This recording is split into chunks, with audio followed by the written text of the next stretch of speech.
नमस्कार अच्छे बच्चों। आप सभी बहुत अच्छे हैं। आप सोच रहे होंगे आज मैम ऐसे बातें क्यों कर रही हैं। ऐसे बात करने का सिर्फ एक कारण है कि आप सभी वाकई बहुत अच्छे हैं। और अच्छे बच्चे कौन होते हैं? जो अपने माता पिता का कहना मानते हैं, सबकी परवाह करते हैं, सबका ध्यान रखते हैं, अपना काम टाइम पर करते हैं, समय पर करते हैं, सभी के सुख दुख का ध्यान रखते हैं, केवल अपने बारे में नहीं सोचते, अपने दादा दादी का ध्यान रखते हैं, अपने आसपास वालों का ध्यान रखते हैं, यहाँ तक कि अपने आसपास के पेड़ पौधों और जानवरों को भी उतना ही स्नेह देते हैं। और आज हम जो कहानी पढ़ने वाले हैं बहुत अच्छी कहानी है। एक ऐसे ही बच्चे की कहानी है जो अपने बड़ों का ख्याल रखता है, उनकी परेशानियों का ध्यान रखता है। जी हाँ, आज हम कहानी पढ़ेंगे एक बहुत अच्छे बच्चे की, जिसका नाम था हामिद। ओके, तो चलिए मैं आपको उसकी कहानी सुनाती हूँ, फिर हम इस पाठ को समझेंगे। ओके, और आप सभी इस कहानी को सुनने के बाद अपनी पुस्तक में भी इस कहानी को बड़े ध्यान से पढ़ेंगे और हामिद को हम क्यों अच्छा कह रहे हैं उसके बारे में जानेंगे। ठीक है, तो कहानियाँ सुनना आप सभी को अच्छा लगता है? तो चलिए जानते हैं कि ये जो हामिद है इसका परिवार कैसा था, इसके परिवार में कौन कौन थे और इसने ऐसा क्या किया कि उसकी कहानी आज हम सुन रहे हैं। जी हाँ, हामिद की एक छोटा सा बच्चा था। रमज़ान के दिन चल रहे थे, 30 दिन। रमज़ान का एक महीना, पवित्र महीना होता है जिसमें सभी मुस्लिम धर्म को मानने वाले लोग 30 दिन तक व्रत रखते हैं, रोजे रखते हैं। और उसके बाद 30 दिन के बाद जब चंद्रमा निकलता है तो उस दिन ईद मनाई जाती है। और सभी ईद वाले दिन सभी बहुत खुश होते हैं, अजीब सी रौनक होती है सब तरफ। और मज़े की बात यह है कि अगर आप अपने आसपास या स्वयं जानते हैं तो आजकल जो समय चल रहा है वो रमज़ान का ही चल रहा है, रमज़ान के महीना चल रहा है। और अब मई के माह में ही ईद आने वाली है। बच्चे बहुत खुश होते हैं। ईदगाह पर एक विशेष कार्यक्रम होता है कि लोग ईदगाह जाते हैं, जहाँ पर मेला लगा होता है, खाने पीने की चीज़ें, खेल खिलौने, एक से बढ़कर एक नई नई चीज़ें, नए नए कपड़े। बहुत अच्छा माहौल, चारों तरफ खुशी का माहौल होता है। तो उसी ईद के दिन की यहाँ पर बात की गई है, जिक्र किया गया है कि पूरे गांव में ईद के कारण हलचल थी, सभी ईदगाह जाने की तैयारियां कर रहे थे।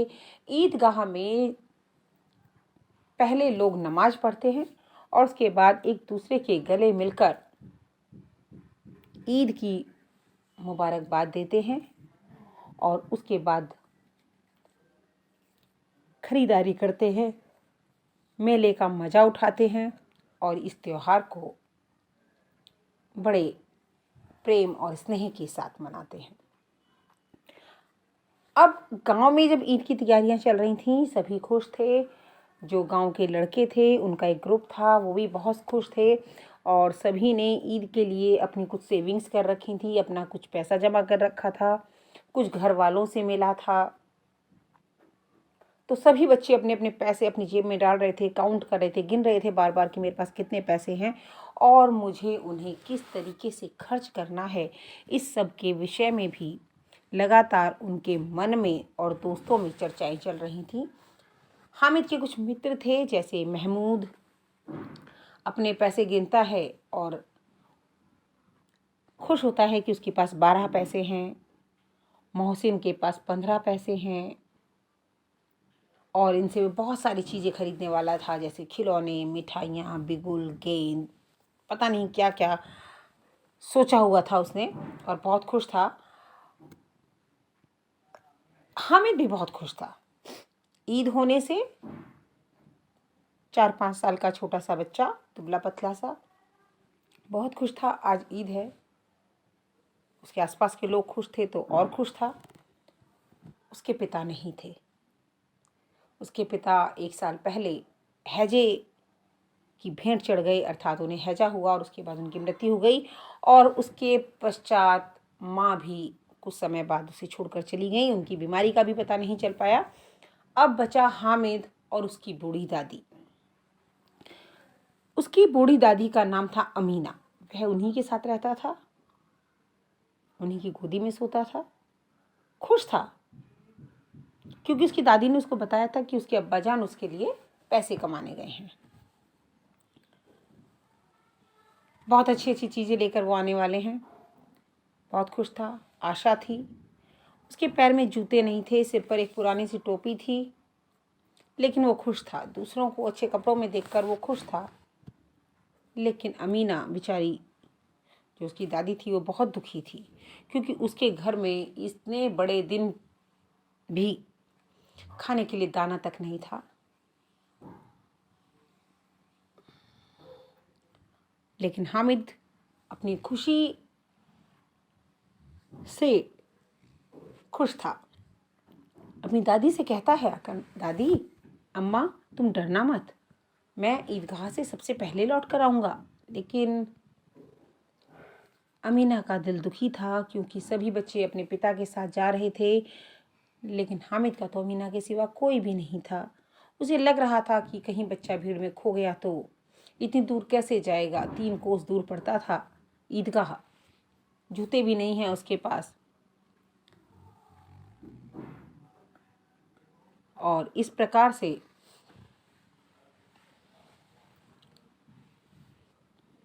बड़ी परेशान थी।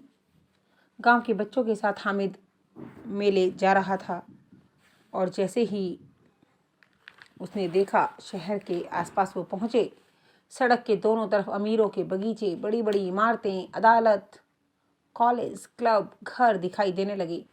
हलवाइयों की दुकानें आज मिठाइयों से सजी थी। बस्ती घनी होने के कारण सब कुछ सुंदर नजर आ रहा था। ईदगाह जाने वाली टोलियां नजर आ रही थी। लाखों सिर एक साथ सजदे में झुक जाते हैं और एक साथ खड़े हो जाते हैं। नमाज खत्म हुई। आसपास के सभी लोग, जैसा कि मैंने आपको पहले बताया, एक दूसरे से गले मिल रहे थे, एक दूसरे को बधाइयाँ दे रहे थे। और अब धावा बुनने वाला था मिठाई वाले की दुकान पर, खिलौने वाले की दुकान पर। हामिद के पास उस समय केवल 3 पैसे थे। मोहसिन, जो उसका दोस्त था, मित्र था, उसने एक बिश्ती खरीदा। महमूद ने सिपाही, साहिल ने वकील, अरशद ने धोबिन। इस तरीके से बच्चों ने ये खिलौने खरीदे। बिश्ती क्या होता है? बिश्ती वो होता है जो पानी छिड़कने का काम करता है। सिपाही को आप जानते हैं, वकील को आप जानते हैं, धोबिन कपड़े धोने वाली। ये सब मिट्टी के खिलौने थे जो इन लोगों ने खरीदे थे। हामिद भी उन्हें देख रहा था और वह अपने आप को समझा रहा था, मिट्टी के खिलौने हैं, मुझे नहीं खरीदने, गिरकर टूट जाएंगे, फिर क्या फ़ायदा होगा। क्योंकि उसके पास केवल 3 ही पैसे थे। अगर वो अपने पैसे यहाँ खर्च कर देता तो वो कुछ और नहीं ले पाता। फिर मिठाइयों की दुकानें आई। किसी ने रेवड़ी खरीदी तो किसी ने गुलाब जामुन, किसी ने सोहन हलवा। मोहसिन ने कहा, हामिद रेवड़ी ले ले, बहुत खुशबूदार है। हामिद ने कहा, रखे रहो, क्या मेरे पास पैसे नहीं हैं? मतलब उसके दोस्त ने जब उसको कहा कि तुम मेरे में से ले लो, तो उसने मना कर दिया कि मैं अपने पैसे से ले सकता हूँ। अरशद ने कहा, 3 ही तो पैसे हैं, 3 पैसे में क्या क्या लोगे? मिठाइयों के बाद लोहे की चीज़ों की दुकानें आईं। कई चिमटे रखे हुए थे। चिमटे आपको पता है क्या होता है? चिमटा उसे कहते हैं जिससे आपने देखा होगा अपनी मम्मी को रोटियां वगैरह सेकने के लिए तवे की आंच से उतार कर जब रोटियां सेकी जाती हैं तो उन्हें चिमटे की सहायता से उतारा या रखा जाता है जिससे हाथ न जले।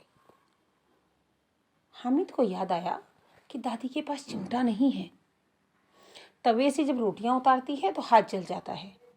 अगर वह चिमटा ले जाकर अपनी दादी को दे तो वो कितनी खुश होंगी और उनकी उंगलियां भी नहीं जलेंगी। और दादी अम्मा मेरा चिमटा देखते ही मुझे गले से लगा लेंगी, मेरे हाथ से ले लेंगी, कहेंगी मेरा बच्चा अम्मा के लिए चिमटा लाया है। हजारों दुआएं देंगी, पड़ोस की औरतों को दिखाएंगी, सारे गांव में चर्चा होगी, हमें चिमटा लाया है, कितना अच्छा लड़का है। बड़ों की दुआएं सीधे अल्लाह के दरबार में सुनी जाती हैं। इतनी सारी बातें उस छोटे से बच्चे ने सोच ली और सोचते ही हामिद ने दुकानदार से पूछा,